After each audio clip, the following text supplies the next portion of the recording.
parti. On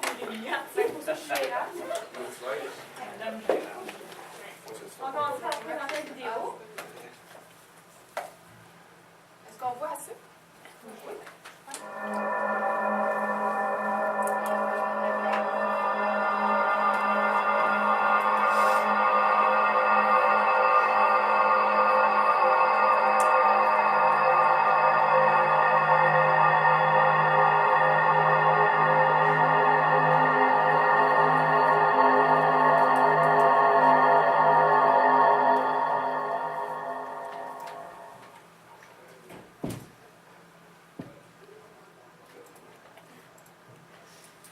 OK. Ben, moi, je me présente, c'est Émilie. J'étudie en travail social. Comme vous pouvez voir, dans le fond, on vient vous montrer une vidéo qui parle du suicide. C'est sûr que c'est pas un sujet facile, on s'entend. Peu importe la vidéo qu'on vous aurait montrée, ça aurait été rough. Donc, dans le fond, mes collègues et moi, on est ici pour vous faire de la prévention et de la sensibilisation à propos de ce sujet-là. Puis, j'aimerais savoir, selon vous, c'est quoi le suicide? En tout cas, pour vous laisser vos perceptions face à ça, comment vous vous sentez par rapport à ce sujet-là? On pose la question là. Amélie? Si on y va chacun votre tour. C'est quelque chose qui touche. Oui, c'est triste. Dans le fond, parce que souvent, dans le fond, une phase de suicide, c'est lorsque la personne est vraiment en difficulté avec ses moyens ou peu importe. Puis dans le fond, c'est vraiment rendu à une phase où la personne veut quitter, dans le fond, juste s'évader de son état de... Est-ce que pour certains d'entre vous, vous avez une incompréhension face à ça? On est un petit peu ici pour ça aujourd'hui. C'est un problème, c'est une solution permanente à un problème temporaire. Oui, c'est bien le cas. C'est dur d'imaginer une douleur qui va en venir là. Oui. Oui. C'est l'incompréhension. C'est difficile à comprendre. Je comprends que c'est ça, c'est une douleur profonde, mais comprendre c'est quoi qui t'amène. Oui, c'est Souvent, il y a plusieurs choses. Donc, pour commencer, c'est sûr que c'est un acte, comme on comprend tout, que ça signifie qu'on s'enlève la vie.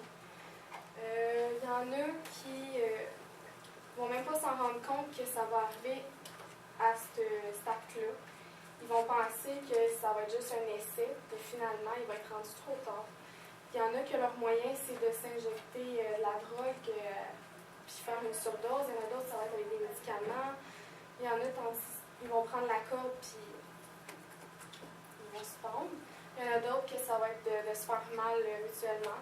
Puis, c'est ça. C'est aussi dû à une trop grande souffrance qui est devenue difficile à gérer. Fait que finalement, ça peut être dû à des événements comme, mettons, une séparation de couple. Ça peut être ses parents qui se sont séparés et qui n'en est jamais revenu.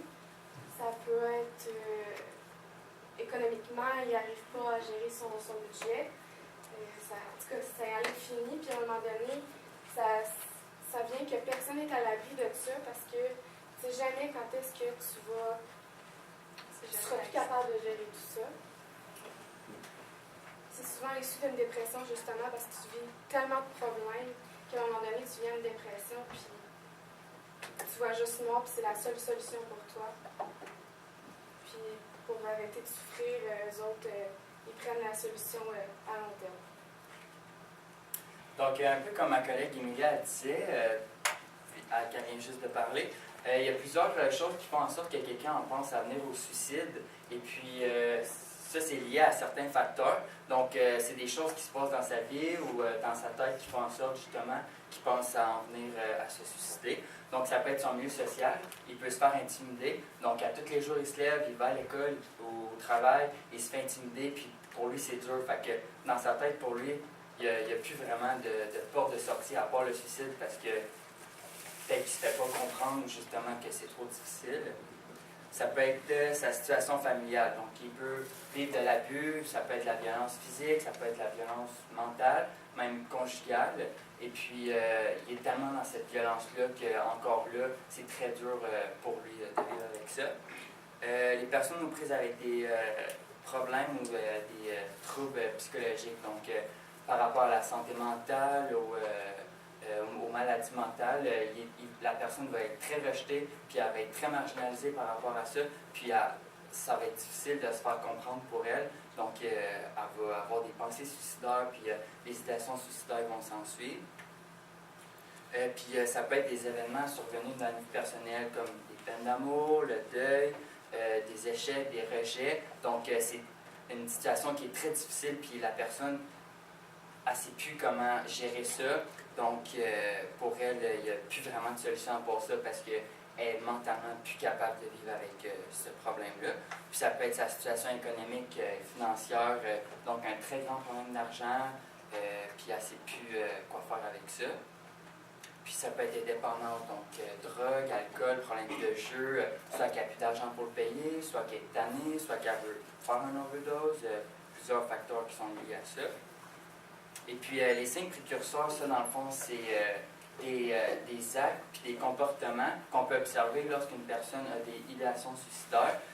Puis quand on remarque ça, ça peut être dû justement à avoir des idéations suicidaires. Donc il y en a vraiment plusieurs. Il y a un changement de comportement, son comportement il a changé. Comme, mettons, il achète d'une telle façon, là, il y a des idéations suicidaires, son comportement il va changer. Quand tu lui demandes si ça va, il dit non, ça va pas bien, c'est toujours du négatif, c'est jamais du positif, il peut se négliger, pas se lever, pas s'habiller, pas se laver, il peut être agressif quand tu y parles, il peut s'isoler, il peut être irritable. Donc ça, c'est tous des comportements qui font en sorte qu'une personne qui a des idéations suicidaires a ces comportements-là, et plus encore, donc ça peut être des signes pour remarquer quelqu'un est suicidaire. Puis juste une affaire là-dedans, ça veut dire, oh, la personne est agressive. Ça veut dire nécessairement qu'elle veut se suicider, là, tu sais, il faut quand même avoir des choses. Mais quand tu vois que la personne n'est pas comme d'habitude, puis vraiment, c'est plusieurs choses qui font ça. C'est un tout. Puis, à un moment donné, c'est important de se poser des questions. Puis, tu sais, peut-être pas la meilleure personne pour l'aider, mais juste aller comme, tu sais, donner des ressources, peu importe, ça peut faire beaucoup. Puis, juste être une oreille pour l'écouter aussi. C'est pas nécessairement parce qu'on dit « Ah non, ça va pas bien aujourd'hui » que là, c'est un signe de suicide, puis il faut s'alarmer, mais il faut quand même prêter attention à ces petits trucs-là, faire des liens entre eux aussi. Donc, moi, je m'appelle Noémie. Je vais vous parler des étapes du suicide. Donc, comme on disait tantôt, des fois, on se demande comment une personne peut en arriver là. C'est vraiment un sujet d'incompréhension. C'est difficile de s'imaginer ça quand on ne le vit pas. Puis en fait, c'est un processus un peu. Il va y avoir plusieurs étapes. En fait, il y en a 6. Je vais faire un petit jeu avec vous. Mon amie Émilie va faire un petit triangle au papier fait. Je vais vous expliquer un peu les étapes du suicide, le processus. Et puis, vous allez essayer de les classer selon au début, qu'est-ce qui se passe pour déclencher ça, et puis à la fin, comment ça finit. C'est quoi les attentes sur nous? Non, vous allez essayer de les classer un peu. Je vais vous en dire 6. Là, vous allez essayer de les mettre dans un non. Après, réaliser Du début du processus à la fin du processus. À la fin. Okay. Donc, les idéations suicidaires. Ça, c'est la personne pense vraiment au suicide. Elle a comme... c'est comme une option. C'est devenu une option pour elle. Puis, il n'est pas encore trop tard, mais elle a quand même cette option-là dans la tête. Après ça, les flashs ou pensées. Flashs ou pensées, ça va être un peu des...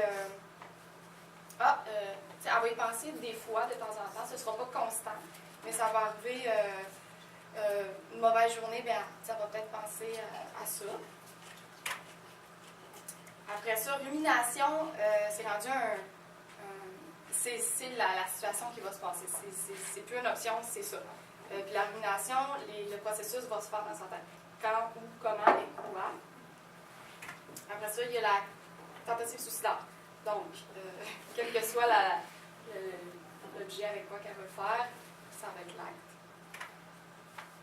Et puis, l'élément déclencheur, ça peut être une séparation. Ça peut être un facteur qui peut déclencher la situation, le processus. Et puis, la cristallisation. Là, ils ne sont pas en ordre. J'ai dit. C'est plus facile. C'est-à-dire que le suicide, il n'est pas avant l'élément déclencheur. C'est ça qu'on va vous. Ah, je pense qu'il y avait C'est logique de mathématiques. La cristallisation, c'est la personne se sent bien face au suicide parce qu'elle a déjà hâte à être apaisée. Elle visualise le bien-être qu'elle va avoir après. Bon. Y a quelqu'un? Ouais, selon vous, le premier élément, ce serait quoi? Amélie ou Amélie. Élément déclencheur. Élément déclencheur. T'as raison. Ok, good. Ça, c'est bon. C'était quand même facile, celui-là. Le deuxième. Amélie. La flash, je pense. Moi, je dirais les options. Les options. La première personne qui avait Idéation. Ah, Idéation. Tout flash avant. qui dit Qui quoi? avait du flash? Moi, je Vous vais aviez raison. Flash. Flash, c'est ça. Après l'élément déclencheur, genre une séparation, là, la personne va vraiment essayer de. Là, elle va avoir comme des petites pensées. Ah, c'est une solution, c'est-tu? Elle va commencer à y penser un petit peu. On a dit, c'est quoi? Oups, pourquoi je change? Ok. Ok, après ça, la troisième. Ensuite, c'est La troisième, selon vous. Aurélie, Ok, je l'ai dit. Ah, ok, excusez, je t'avais pas vu. C'est la quatrième, selon vous, écrivez pas. Humiliation. Rumination. je suis d'accord avec l'expert. d'accord avec l'expert. C'est trop facile, c'est tout. Rumination. On sait ce que le dernier, là. Après ça, oui, mais il y en a un autre. Il y en a un autre avant. Ben, tu sais, ben, si tu fais le calcul, Visualisation, vous avez raison. C'est à moi que tu fasses ta paix quand tu es en train de te. pendant que la suite, tu penses à tout ça. Pendant le temps. Vous êtes bon. On a des bons professeurs. Ouais, c'est ça. Bon, Création, en fait, c'est les trucs aidants, Quand dans le t'as fond, vu la c'est. fin, C'est la Dans ta ça. tête. Ça Oui. métier en bas. Ouais, visualisation. Ah! Mon Dieu. C'est un test, hein, c'est ça. Ouais, c'est ça. Tu te souviens. Réponse de prof. Ah! Tu veux voir si c'est attentif? Majorité au passé. Ok, bon, ben, les trucs aidants, bien sûr, pour les trucs aidants, c'est sûr que je parle pas quand tu es rendu ici. Là. Ça, c'est vraiment quand que le facteur arrive, puis que là, c'est juste comme pour pas déraper dans la situation de dépression, puis de commencer vraiment à aller mal. Dans le fond, ben, c'est sûr, il faut adopter des bonnes habitudes de vie. Ça va être niaiseux, mais mettons, d'avoir une bonne routine, de se coucher tôt, puis se réveiller pas trop tôt. Admettons, moi, je me couche à minuit, puis le lendemain matin, je me lève à 6 heures le matin, ben, ma journée est dure à affronter d'après ça. Là. Donc, vous imaginez quelqu'un qui va déjà pas bien, puis qui C'est se ça. lève, puis C'est comme, tu sais, c'est encore moins moins de sommeil. c'est ça, tu sais, t'as de la misère à affronter ta journée déjà, puis là, tu rajoutes une fatigue par-dessus ça, c'est vraiment difficile. Aussi, avoir une saine alimentation. Ça aussi, c'est vraiment quand tu manges bien, tu te sens bien dans ton corps, puis aussi, tu as l'énergie pour affronter la journée qui s'en vient. C'est aussi important, je pense, de se défouler. Le mal que tu as en dedans de toi, c'est important de le faire sortir un petit peu d'une certaine manière. Tu peux faire de l'exercice, ça défoule, aller juste jogger, ou ceux qui sont plus artistiques, ben, écrire des poèmes, aussi peinturer, peu importe. Ça fait toujours du bien, il faut que ce méchant-là sorte. Là, j'écris diminuer la consommation. C'est pas nécessairement ça que je veux dire, c'est de juste pas l'amplifier. Mettons, vous fumez un petit joint par jour, ben là, c'est bon. En tout cas, un petit joint par jour. Peut-être pas ça. Puis là, vous avez des. Après vous avez son prof. Yves, depuis tantôt, Il y a eu des confidences d'un coup Hein? ou quoi? Yves, depuis tantôt, t'espères de tout. Ouais, vous fumez un petit joint par jour, puis là, mettons, vous avez vécu une peine d'amour, peu importe. C'est de ne pas amplifier cette consommation-là, de dire, ah, ben là, je fais vraiment pas, aujourd'hui, j'en fume deux. Ça va être encore pire. Fait que le truc, au lieu de vouloir en fumer deux, bien le remplacer par justement aller faire de l'exercice, par justement aller faire de l'art ou écrire, puis faire des graffitis, peu importe, au lieu d'utiliser la consommation pour essayer de régler ce problème-là, pour l'apaiser. Puis c'est diminuer la participation au jeu du hasard. Dans le fond, c'est de réduire de ne pas amplifier nos mauvaises habitudes de vie quand on va pas bien, que le facteur est là. Aussi, mais c'est ça, dans le fond, c'est de prendre le temps pour soi-même, de prendre le temps de se ressourcer. C'est important, des fois, d'être un petit peu égocentrique, puis de se reculer par rapport aux problèmes, puis de dire, OK, c'est quoi j'ai besoin pour être plus heureux, ou c'est pour me changer les idées, puis ça, de se faire du bien, ça fait. Il n'y a pas de mal à ça de se faire plaisir. C'est ça, aussi, c'est bon de se fixer des objectifs. Je sais pas si vous faites ça, mais moi, ça m'aide beaucoup à me dire, OK, non, c'est quelqu'un qui n'aime pas trop aller à l'école, c'est qu'il fait le cours, OK, là, j'essaie d'y aller le plus possible à ce cours-là, ou un projet. Mettons, vous voulez aller faire un voyage, bon, ben, OK, j'essaie de me ramasser de l'argent, ça te donne un objectif à la fin de ta vie, ça donne la motivation à à te lever le matin parce que tu as un but à faire de tout ça. Justement, tu penses pas à ça, puis ça repousse la personne, si jamais elle a cette idée-là dans la tête, ça repousse le... Oui. Fait que ça, c'est vraiment important de prendre soin de ça, puis de faire mal à ça. Puis j'aimerais ça savoir, vous, vos trucs, les professeurs, des fois stressés, si vous n'allez pas bien, c'est quoi vos trucs à vous? Quelqu'un, vous avez des trucs spécifiques que je Pas peux nécessairement donner? en lien de Ouais, non. si j'avais. de motivation. Ouais, de Ça motivation. avait plein d'examens comme j'ai. C'est voir en face dans notre bureau tous les jours. Vous corrigez, madame? Ça va dire. Ouais. C'est sûr que lorsque je vis des situations stressantes qui sont datées, me dire vraiment dans un mois et demi, c'est terminé. Peu importe ce qui arrive d'ici là, je vais faire ce que j'ai à faire, mais je sais que rendu là, ma vie va bien aller. Cette situation-là va être derrière moi. La fixation va me dire. Mais ça, c'est un peu à double tranchant. Il y a des étudiants que je sais que ça les stresse plus de savoir qu'il faut faire tout ça dans une période, mais moi, je sais que ça m'aide Pour à le côté dramatiser si on veut. Allez-y. C'est de me dire genre, oh, demain on est déjà mercredi.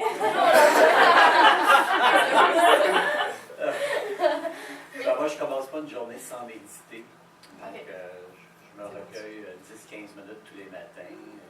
Je me centre c'est le début de ma journée. Et quand je ne le fais pas, effectivement, je suis un peu pressé par le temps ou stressé à ce moment-là.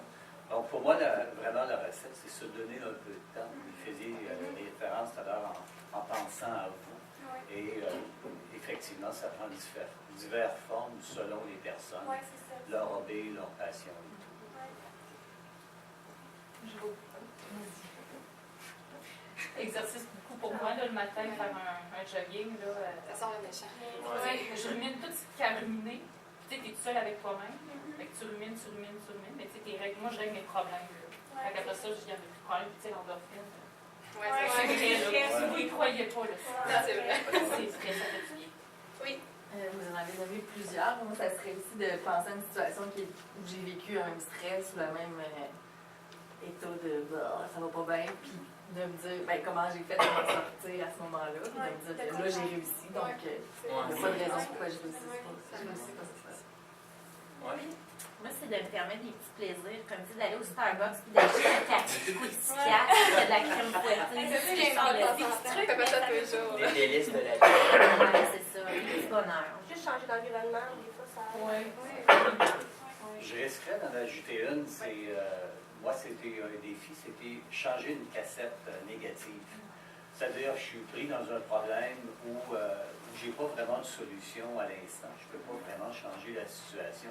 Donc, au lieu de ruminer ou de s'acharner là-dessus, je change la cassette. C'est-à-dire que je me force à penser à autre chose. Ça sert à rien, le problème, c'est probablement nécessairement pas tout de suite, donc c'est pas qu'à ça. Moi, j'admets que je suis faire des erreurs. Je réalise mes erreurs, puis de ne pas recommencer. Parce que les gens, souvent, ils hésitent à reconnaître leurs erreurs, puis ils s'obstinent. Et ça devient plus stressant à l'envers. Je fais des erreurs comme prof, je fais des erreurs comme personne, je fais des erreurs comme père. J'admets que ça m'arrive de me tromper, mais je suis pas clair avec ça. Accepte la non-perfection. C'est malheureusement. Bon, c'est bien, vous avez tous vos petits trucs. C'est super. On est tous simples. Bon, c'est pas ça. Mais moi, me présenter, moi, c'est ici, pour ceux qui ne connaissent pas. Moi, on m'a parlé de quand consulter. En fait, quand consulter, moi, je veux vous dire aussi que moi, c'est des fois difficile de mettre mes pensées en mots. Surtout parce que c'est un sujet qui me touche aussi, puis je suis plus de la misère à en parler des fois. Puis je sais que des fois je suis stressé, fait que des fois mes mots pourraient être dur à comprendre mes phrases. Si jamais vous avez des questions, n'hésitez pas à me le dire. Quand consulter, c'est dès que vous souffrez, mais comme, tu sais, ça nous arrive tous d'avoir des peines, des séparations, des deuils, etc. Mais généralement, tout le monde s'en sort, grandit plus fort. Mais des fois, tu sais, quand c'est plusieurs malchances qui arrivent, tu as un deuil après une séparation, tu as plusieurs choses qui s'ajoutent. Là, ça vient rajouter de la douleur à la personne, puis là, c'est dur pour elle s'en sortir. À ce moment-là, c'est une bonne idée pour elle, tu sais, peut-être pour si c'est toi ou quelqu'un qui connaît le référer à aller consulter. Quand vous désintéressez sur vos responsabilités, tu sais, c'est mettons que tu es un étudiant, peu importe où tu es, que tu ne te présentes plus au cours, ou tu te présentes quelques cours, que tu fais quelques travaux, tu n'en fais pas, ou que. Mais pas juste celui qui a des décrocheurs. C'est vraiment celui que, tu sais, des fois il peut être là, des fois il n'est pas là, ou il va s'isoler. Que ce soit le parent qui pourrait, pour cette raison, oublier son enfant parce qu'il est dans sa bulle. Que ce soit, mettons, l'adulte qui se présente plus à son travail, qui se présente des fois. Tu sais, c'est quelque chose. C'est que tu arrives dans. Comment je peux dire? Dans. Je vais dire pattern, Tu peux dire un cercle vicieux? Parce que tu arrives dans un cercle vicieux que pour eux, ils commencent des fois comme ils s'intéressaient tout à des responsabilités, puis des fois, une bonne idée à ce moment-là, c'est quand tu remarques comme pourquoi j'ai pas pensé, c'est pourquoi. Quand la personne a les idées suicidaires, a une idéologie suicidaire, quand la personne elle va juste tout en gris ou en noir, qu'elle ne va pas de blanc, pardon. Ben, lorsque vous reconnaissez plus, qu'est-ce qu'on veut dire par là, c'est tu sais, comme des personnes qui ont beaucoup de changements quand c'est pour nous autres, pour n'importe qui, de toute façon, des gros événements, on change tous. Mais quand la personne a vraiment changé drastiquement, comme mettons, ça peut être un enfant ou un élève modèle, peu importe, puis là, elle va tomber dans la criminalité, dans la dépendance, peu importe. Tu sais, quand c'est un gros changement que même toi, quand tu te regardes dans le miroir le matin, tu te reconnais plus, tu fais crime, j'ai tombé changé. Ben, tout simplement, quand tu en ressens le besoin, tu sais, ça fait toujours du bien d'aller parler à quelqu'un, de parler un peu de ses bobos. Ça permet aussi des fois mieux cicatriser par la suite. Pas nécessairement avoir un problème, mais juste de parler à quelqu'un, des fois ça fait du bien. Que ce soit ton chat est mort, tu vas en parler parce que ça fait du bien d'extérioriser. C'est pas besoin d'avoir un gros problème. Même un problème. Oui, c'est vrai. Moi, je prendrais ça. Dépend de la relation que tu as avec ton chat. Ouais. Si tu l'aimais beaucoup, c'est toi qui as croisé une personne âgée, leur chien, leur animal, c'est leur compagnon de vie. Et ça prend une importance qui souvent nous apparaît démesurée. Alors que pour eux, c'est vraiment. Pour eux, c'est vraiment la famille. Exactement. Même des gens qui vivent dans l'itinérance, des fois, ils s'accrochent à leur animal, leur compagnon de vie. Puis, des fois, c'est ça peut vraiment bouleverser l'état. Absolument.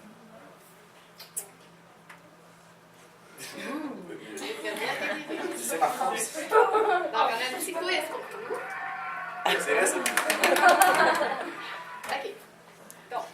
Donc, la question 1, selon vous, est-ce que c'est vrai ou faux? Seulement les intervenants ou les experts dans le domaine peuvent aider une personne qui pense au suicide. Vrai ou faux? C'est faux. Donc, la première réponse, ça, c'est faux parce que dans le fond, là, quand quelqu'un vient de parler d'un suicide, t'as pas besoin d'avoir un bac, t'as pas besoin d'avoir un doctorat pour lui parler, puis pour te dire comment tu te sens, parler de lui, comment il se sent par rapport à ça. Puis tout le monde peut aider, que ce soit ton frère, que ce soit un ami, que ce soit un parent, que ce soit un intervenant. Tout le monde peut s'entraider et même fournir les outils nécessaires ou même les référer. Puis le décodage est quand même assez difficile. C'est pas toujours évident. J'ai côtoyé un de mes amis qui, effectivement, fait l'acte quelques années plus tard. C'était difficile à décoder la profondeur de cette intention-là. C'est des personnes proches qui peuvent le remarquer si la personne est différente, mais c'est quelque chose, c'est ça, les autres ne peuvent pas vraiment le dire parce que des fois, oui, ils vont le dire, mais c'est dur à Ils ne vont pas nécessairement verbalement demain, je pense que ça va être plus en dedans d'eux. Donc, question 2. La personne qui parle de ses idées suicidaires est seulement à la recherche d'attention. Faux. Dans le fond, c'est parce que j'ai déjà entendu plusieurs personnes qui m'ont dit ça, qu'il y a une amie qui disait ça, puis que c'était juste parce qu'elle voulait de l'attention. Peu importe si ça a rapport au suicide, on ne prend pas de chance. Tout comportement peut être pris au sérieux. Puis même si ce serait ça, ben c'est pas grave. C'est comme, on prend pas de chance, puis on peut même en ça parler. serait ça, il y a une raison pour Ouais, qu'il y il y ait a une raison. l'attention, Ça ça aussi, crée peut avoir aussi une un raison. problème, tu sais. Ils ont raison d'aller voir quelqu'un. Question 3. Si je parle de suicide à une personne, est-ce que vous pensez que dans le fond, ça va l'inciter à faire l'acte? Oui. Dans le fond, peu importe si tu en parles ou si tu n'en parles pas, ça va juste l'emmener à vouloir peut-être parler de son problème, justement, même si c'est juste un petit problème ou qu'elle ne pense même pas à ça. tu vas pouvoir détecter si elle a quelque chose, si elle ne file pas, puis si vraiment c'était ça, peut-être que tu vas pouvoir faire le changement, justement, puis lui donner les ressources nécessaires. Quand il parlait, ça va peut-être sonner une petite cloche aussi de « Ah, c'est peut-être plus grave que je Puis pensais. » finalement, elle n'est peut-être pas seule, puis... Parfois, on peut être gêné de poser la question, mais moi, ça m'est jamais arrivé d'y aller vraiment directement de faire OK, dans ce que tu me dis là, j'ai des inquiétudes, puis jamais ça crée de frustration, la personne est juste contente que tu te sois intéressée. Justement, si tu voulais pas, ça va leur pousser à si c'est vrai, ben là, c'est encore mieux d'avoir posé la question. Si tu en parles, d'habitude, la personne, personnellement, ça m'est arrivé, il va se sentir en confiance, puis il va plus te confier. Puis il va te dire comment tu me comprends plus, peu importe. Mais le but, ça va être vraiment à ce moment-là qu'il va dire ses souffrances, puis voir d'une certaine façon, l'aider de tes moyens. Tu ne peux jamais faire tout pour quelqu'un, mais en même temps, tu peux voir qu'est-ce que toi tu peux faire pour améliorer. Tu vas se sentir moins seul aussi que tu détectes qu'il ne file pas. C'est important d'utiliser le mot suicide et non des belles métaphores, puis d'essayer. Tu aller vraiment directement là. Bon, ça c'est ma question. Selon vous, est-ce que la personne suicidaire peut vraiment mourir? Cas par cas. La mort représente plus la fin de souffrance. Elle va récupérer, il ne va pas mourir. C'est ça. C'est faux. Juste que ça Je trouve excellent, c'est faux. C'est parce que c'est exactement ça. Parce qu'en réalité, une personne qui est suicidaire, c'est qu'elle a toujours une souffrance en tant que telle. Pour elle, elle ne peut pas mourir. Comme n'importe qui d'autre, elle a peur de ça. C'est l'inconnu. Ça reste quelqu'un comme nous autres. C'est sûr qu'il y a des cas, des personnes qui pendant plusieurs années vont ruminer l'idée de ça avant, peu importe, de trouver courage ou de jamais trouver, parce que ça prend quand même beaucoup de courage à faire cette affaire-là, parce que comme n'importe qui, ils ont peur de ça. Mais eux autres, c'est vraiment pas dans le but de mourir, c'est dans le but de cesser de souffrir. C'est pour eux, dans leur tête, c'est rendu, c'est le seul moyen de cesser de souffrir. Puis c'est aussi plus rapide, mais c'est vraiment dans le but de cesser de souffrir parce que ça ne change pas si tout le monde comme moi, puis comme n'importe qui ici. Puis ils ne désirent pas de mourir. Mais ils ont perdu le goût de vivre. Fait que c'est assez de leur donner le goût. C'est intéressant. Le suicide, est-ce que c'est un geste de courage de lâcheté, selon vous? On va développer. C'est ça, mais dans le fond, ça dépend de votre perception. Pourquoi, mettons, vous pouvez voir ça comme un courage?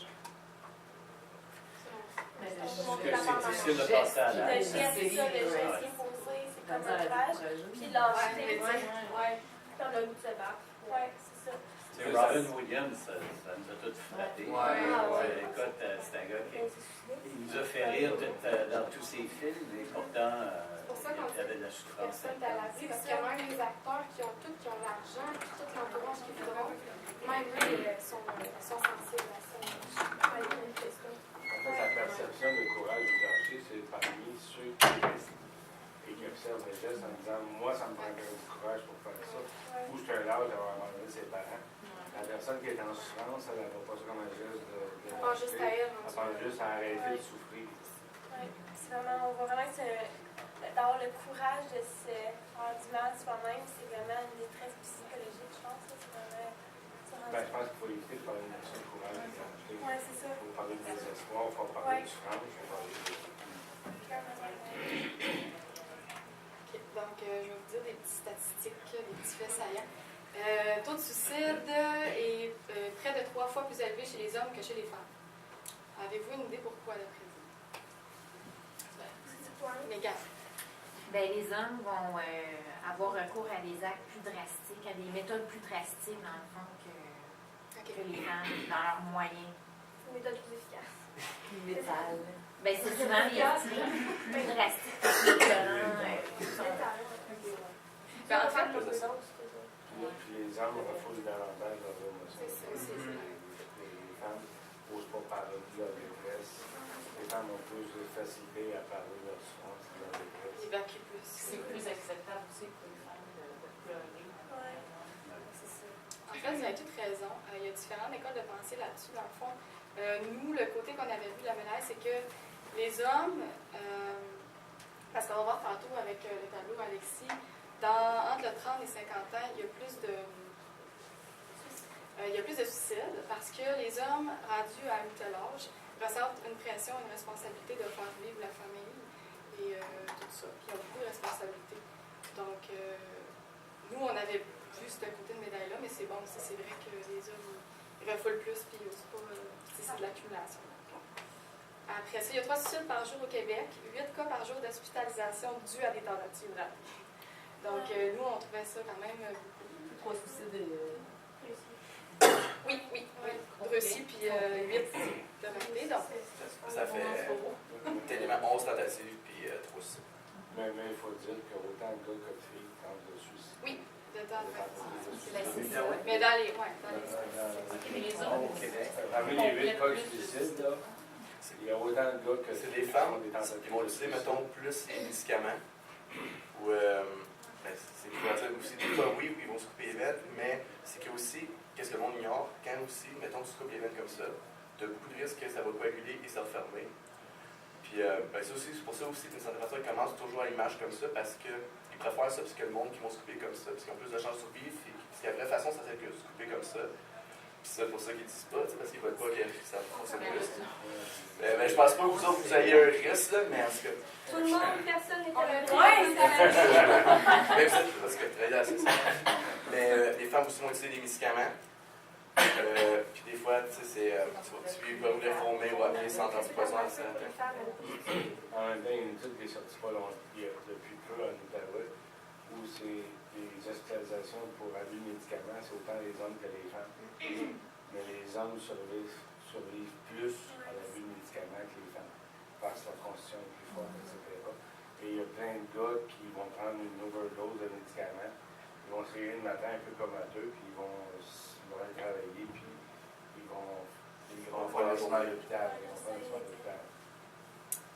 Puis le taux de suicide en Outaouais est de 17,8 sur 100 000. Mettons près de 30 sur 100 000 dans la région de Vallée-Gatineau. Ça, dans le fond, c'est que Vallée-Gatineau, c'est plus rural, donc moins de ressources, moins accès, ils sont plus isolés. Donc, il y a une petite augmentation dans ce Communauté autochtone aussi. Aussi les plus élevés chez les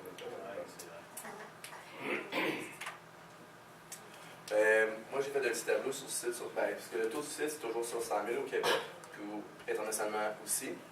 C'est divisé en 6 catégories d'âge au Québec, de 0,14 ans à 80 catégories.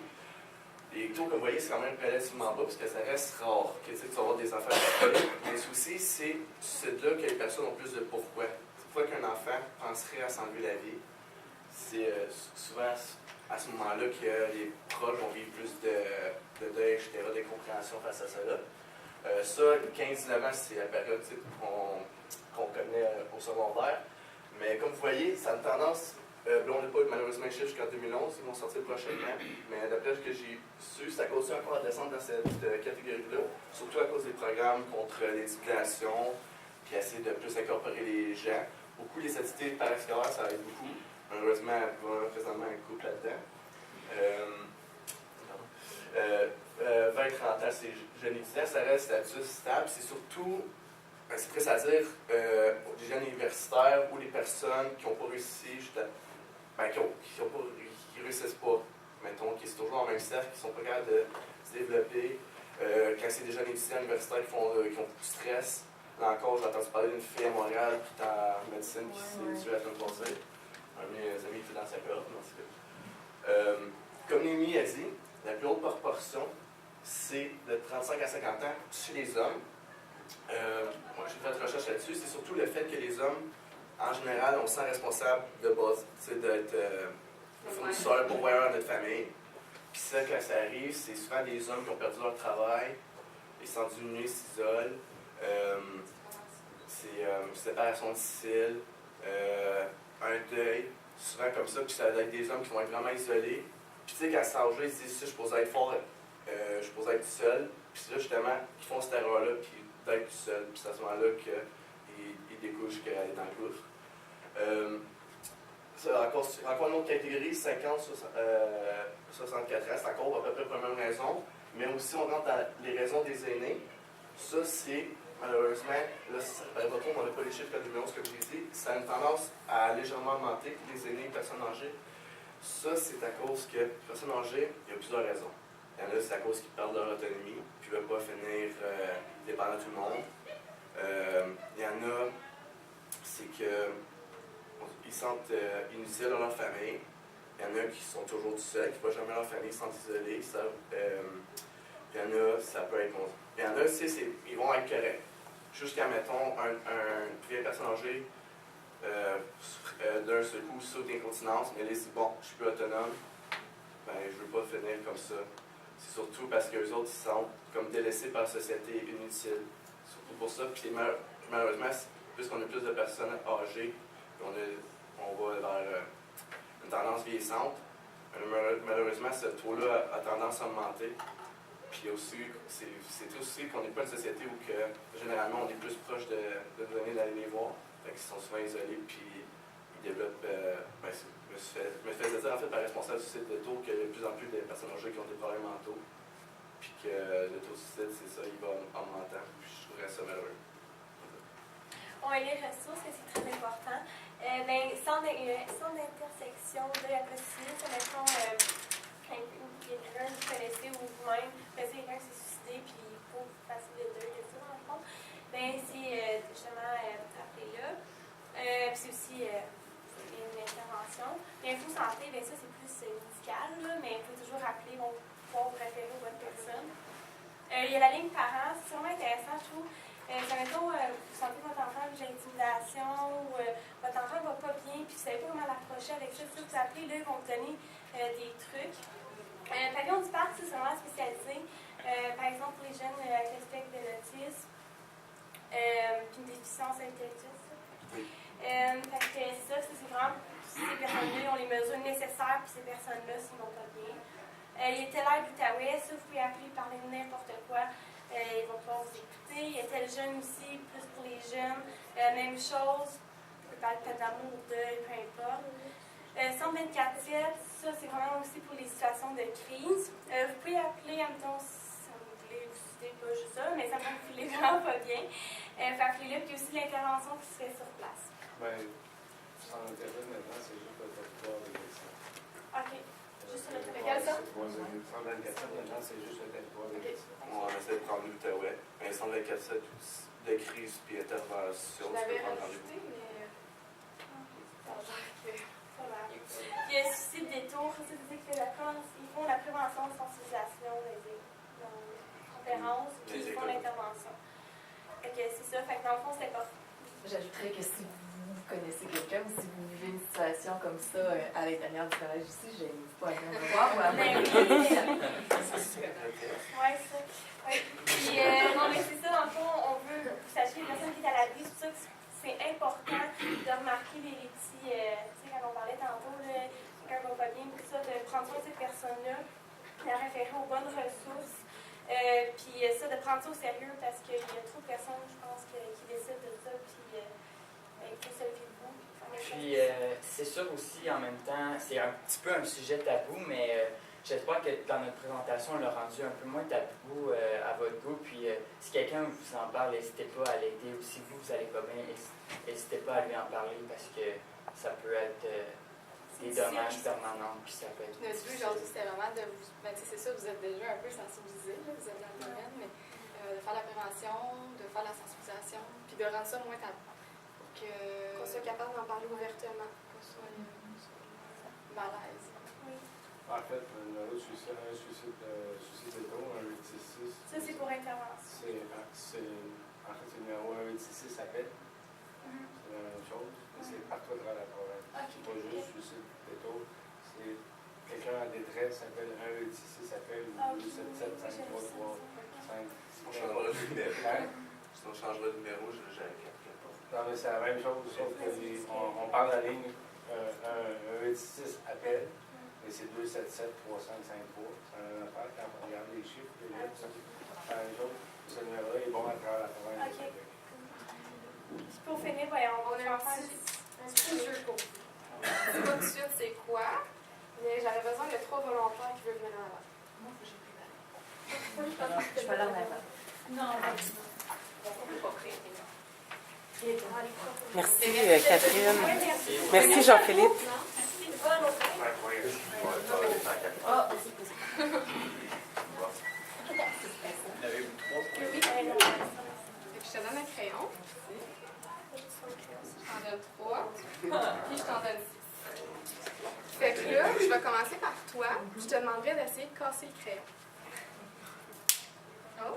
Tu vois, ça a été facile. C'est ton tour. Yeah! Parce que je suis forte. C'était pas censé casser. Ah, mais il n'y a pas été capable de casser tout, non? Non. Ouais. Non, c'est C'est un peu Oui, mais pas difficile. toutes. Ben, ok. Vous pouvez vous imaginer qu'avec plus de crayons, là, on était à bout de crayons. Ouais. Notre but, c'était cassable. Notre but, c'était un peu pour faire comprendre que le seul crayon, c'était la personne qui vit la détresse, qui veut se suicider, dans le fond. Puis que si elle est seule, c'est sûr que ça va être facile pour elle. Elle n'a pas d'entourage, elle n'a pas de ressources. Tandis que si, avec les 3 crayons, c'est des ressources autour de toi, t'as des amis, puis là, encore mieux, t'as tout autour de toi pour t'aider, pour te tenir en Tu peux quand même te aide. Mais tant que ça va pas brisé, C'est la personne, ça. Mais les autres ont brisé. Mais avec plus de crayons, on aurait peut-être. Ouais. On a moins de crayons.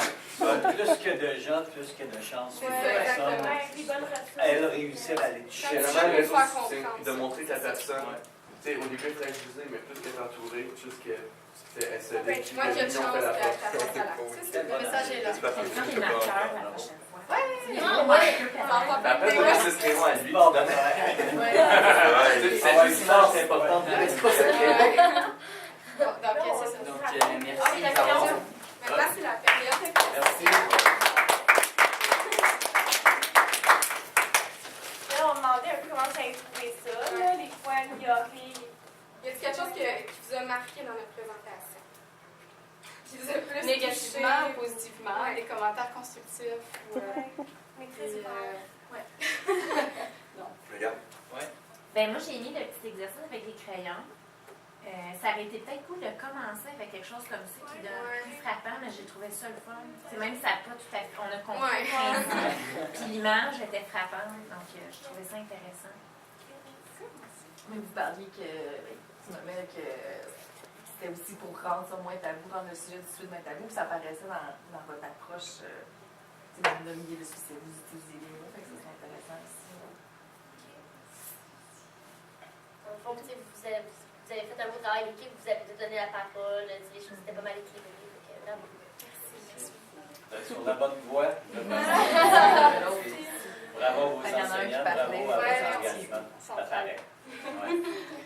Ben, merci beaucoup. Ouais, merci beaucoup d'être venus. Ça a été un bon public. Vous êtes le fun. Merci à